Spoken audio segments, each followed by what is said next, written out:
আসসালামু আলাইকুম। সবাইকে স্বাগত জানাচ্ছি বিডি ভিউজে। আপনাদের সাথে আছি আমি ফাহাদিয়া মিতু। ইসরায়েলের প্রধানমন্ত্রী বেনিয়ামিন নেতানিয়াহু সম্প্রতি প্রকাশিত এক ভিডিওতে বাইডেন প্রশাসনের বিরুদ্ধে ইসরায়েলে অস্ত্র সরবরাহ বন্ধ করে দেওয়ার অভিযোগ করেন।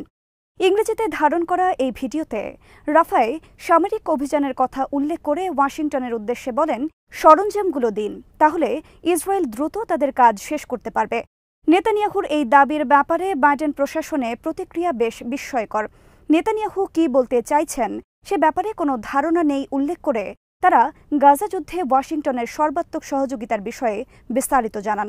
বাইডেন প্রশাসনের সাথে নেতানিয়াহুর বিরোধের নানা দিক নিয়ে বিস্তারিত থাকছে তামান্না মিনহাজের প্রতিবেদনে।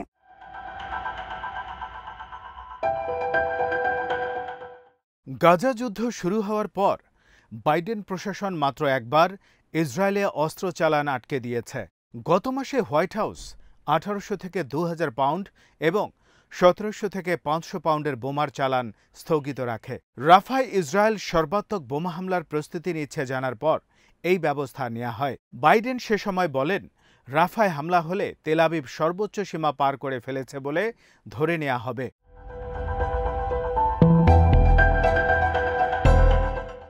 Georgetown university school of foreign সার্ভিসের অধ্যাপক সম্প্রতি আরব নিউজকে দেয়া এক সাক্ষাৎকারে বলেন, নেতানিয়াহু বকে যাওয়া সন্তানের মতো আচরণ করছেন, যেন যুক্তরাষ্ট্রের কাছ থেকে তিনি যা চান তার 100 ভাগই আদায় করে নিতে হবে। যুক্তরাষ্ট্র 99% দিয়েছে বলে তিনি অবাধ্য শিশুর মতো আচরণ করছেন।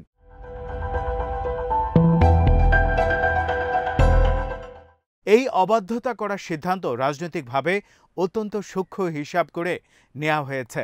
এর মধ্যে ইসরায়েল ও যুক্তরাষ্ট্র দুই পক্ষেরই অভ্যন্তরীণ রাজনৈতিক স্বার্থ জড়িত। ইউনিভার্সিটি অব ওকলাহোমার সেন্টার ফর মিডল ইস্ট স্টাডিজের পরিচালক ডক্টর জোশুয়া ল্যান্ডিস মনে করেন, নেতানিয়াহু তার দেশের ভাবমূর্তিকে কট্টর জাতীয়তাবাদী হিসেবে প্রকাশ করতে চাইছেন। নেতানিয়াহু গাজা যুদ্ধকে ডোনাল্ড ট্রাম্পের দ্বিতীয় মেয়াদে ক্ষমতায় ফেরা পর্যন্ত টেনে নিয়ে যেতে চাইছেন।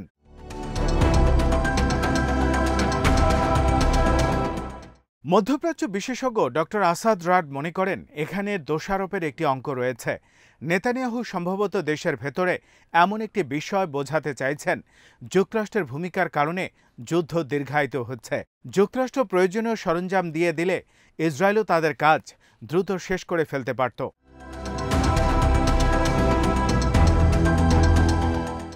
লেবাননের সাংবাদিক ঘাদা ওয়েসিস মনে করেন, হামাসকে পূর্ণাঙ্গ পরাজিত করা নেতানিয়াহুর লক্ষ্য নয়। জিম্মিদের ফেরত নেওয়ার বিষয়টিও এত বেশি গুরুত্বপূর্ণ নয়। তার লক্ষ্য হচ্ছে বেসামরিক মানুষদের হত্যা করা যত বেশি সম্ভব। তিনি যুদ্ধ দীর্ঘায়িত করতে চান, কারণ তিনি দীর্ঘ সময় ধরে ক্ষমতায় থাকতে চান।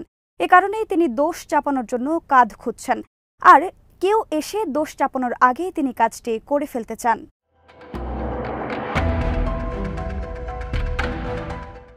রাজনৈতিক বিশ্লেষক ও জাদালিয়ার সহ সম্পাদক মঈন রাব্বানী মনে করেন, ইসরায়েলি সেনাবাহিনীকে দোষারোপের পরিবর্তে নেতানিয়াহু ওয়াশিংটনকে দোষারোপ করা বেশি সহজ বলে মনে করেন।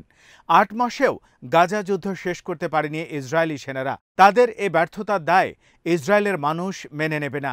তার চেয়ে ওয়াশিংটনের উপর দোষ চাপানো সহজ। এছাড়া এ দায় নিজের উপর বা তার মন্ত্রিসভার সদস্যদের উপরও ঢেলে দেয়া যায় না। যদিও যুক্তরাষ্ট্রের বর্তমান প্রেসিডেন্ট জো বাইডেন অনেক আগে থেকেই ইসরায়েলের কট্টর সমর্থক।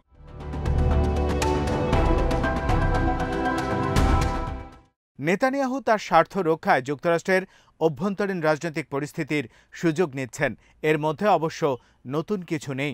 আগামী 24শে জুলাই ইসরায়েলি প্রধানমন্ত্রী ওয়াশিংটনের কংগ্রেসের যৌথ অধিবেশনে ভাষণ দেবেন, আর আমরা দেখব ইতিহাসের পুনরাবৃত্তি। 1996 সালে প্রথমবারের মতো ইসরায়েলের প্রধানমন্ত্রী হওয়ার পর নেতানিয়াহু কংগ্রেসের যৌথ অধিবেশনে ভাষণ দেন।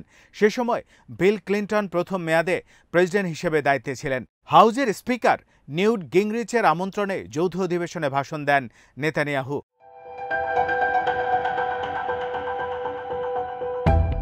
ওই ভাষণে অসলো শান্তি প্রক্রিয়াকে এগিয়ে নিয়ে যাওয়ার চেষ্টা করার জন্য ক্লিন্টন প্রশাসনের তীব্র সমালোচনা করেন ইসরায়েলের প্রধানমন্ত্রী। অসলো চুক্তিতে দ্বিরাষ্ট্রিক সমাধানের কথা বলা হয়েছে।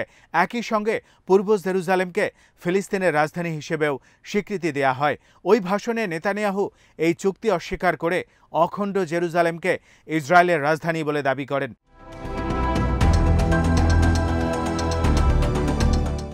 ওই ভাষণে তিনি এই শহরকে দ্বিখণ্ডিত করার চেষ্টার নিন্দা জানিয়ে বলেন, জেরুজালেমকে টুকরো করে শান্তি আনার যে চেষ্টা তা ভিত্তিহীন ও ভয়ঙ্কর। তিনি ঘোষণা করেন, জেরুজালেমের বিভাজন কখনোই হবে না। এরপর 2015 সালে সে সময়ের হাউজের স্পিকার জন বোয়েনার প্রোটোকল ভেঙে নেতানিয়াহুকে কংগ্রেসের আরেকটি যৌথ অধিবেশনে আমন্ত্রণ জানান। বোয়েনার বিষয়টি চূড়ান্ত করার আগে হোয়াইট হাউসের সঙ্গে পরামর্শ করেননি। ওই সময় মার্কিন আইন প্রণেতাদের সামনে ভাষণ দেওয়ার সময় নেতানিয়াহু কঠোর ভাষায় ওবামা প্রশাসনের সমালোচনা করেন। বারাক ওবামা ওই সময় joint comprehensive plan of action নামে ইরানের সঙ্গে যে শান্তি পরিকল্পনা নিয়ে কাজ করেছিলেন তাকে তিনি অত্যন্ত বাজে চুক্তি বলে অভিহিত করেন।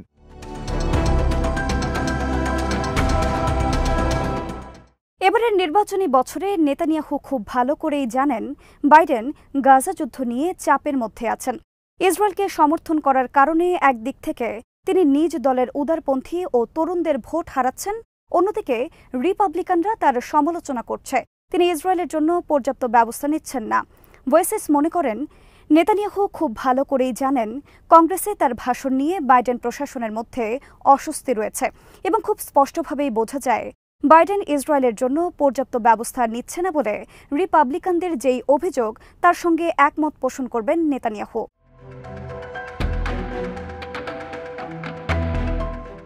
নেতানিয়াহু ইচ্ছা করেই ইসরায়েলের সমর্থক আমেরিকান নাগরিকদের মধ্যে এ ধরনের মিথ্যা প্রচারণা চালাবেন। এর আগেও বেশ কয়েকবার তাকে রিপাবলিকান প্রার্থীর পক্ষে প্রচার চালাতে দেখা গেছে। একই সঙ্গে তিনি খুব ভালো করে জানেন গাজার গণহত্যার জন্য বাইডেনকে দায়ী করা হয়। যুক্তরাষ্ট্রের ইউনিভার্সিটিগুলোর ক্যাম্পাসে বহুদিন থেকেই বিক্ষোভ চলছে। তরুণ ভোটারদের সমর্থন হারাচ্ছেন বাইডেন। নেতানিয়াহুর সঙ্গেও বাইডেনের সম্পর্কের ঘোরতর অবনতি হয়েছে।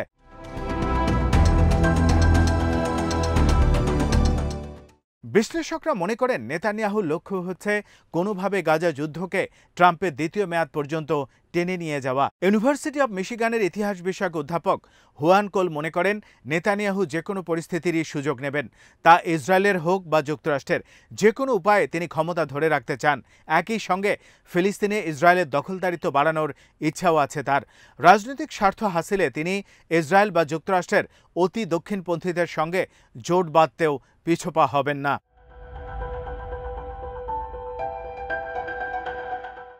নেতানিয়াহু বেশ কয়েকবার কংগ্রেসে দাঁড়িয়ে মার্কিন রাজনীতিতে নাক গলিয়েছেন। তার বক্তব্যের পর অসলো চুক্তি ভেসে গেছে। ওবামা বা বুশের মতো প্রেসিডেন্টদের অস্বস্তির মধ্যে পড়তে হয়েছে। আর একথা সবারই জানা, নেতানিয়াহুর বড় সমর্থক ট্রাম্প।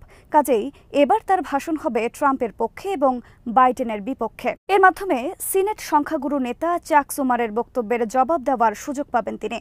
গত মার্চে সুমার বলেন, নেতানিয়াহু পথ হারিয়ে ফেলেছেন, ইসরায়েল তার মান হারানোর ঝুঁকির মধ্যে পড়েছে। 7 অক্টোবরের পর নেতানিয়াহুর জোটের ক্ষমতায় থাকার কোনো অধিকার নেই।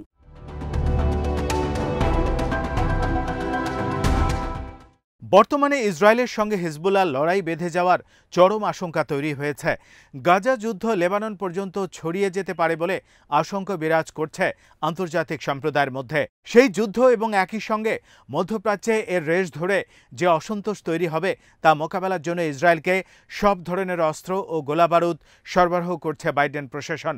তবে এতে সন্তুষ্ট নন নেতানিয়াহু।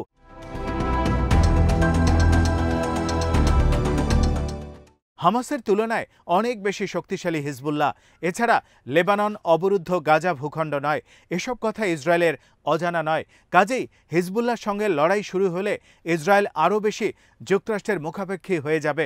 অধ্যাপক হাশেমি বলেন, বাইডেন প্রশাসন কোনোভাবেই গাজা যুদ্ধের সম্প্রসারণ চায় না। এই বিষয়টি মাথায় রেখেই হিসেব কষেছেন নেতানিয়াহু। আর এ কারণেই বাইডেন প্রশাসনকে চাপে রাখতে এই ভিডিওটি প্রকাশ করেছেন তিনি আশা করছেন এরপর তিনি যা কিছু চাইবেন বাইডেন তাকে দেবেন।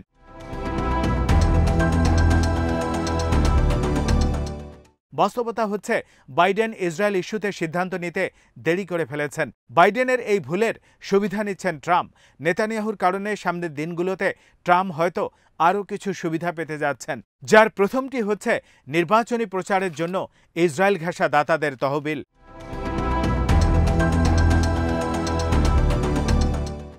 আজ এখানেই শেষ করছি। সবাই ভালো থাকুন, সুস্থ থাকুন আর দেখতে থাকুন বিডিভিউজ। চ্যানেলটি ভালো লাগলে সাবস্ক্রাইব করুন, সংযুক্ত থাকুন আমাদের ফেসবুক পেজে। আল্লাহ হাফেজ।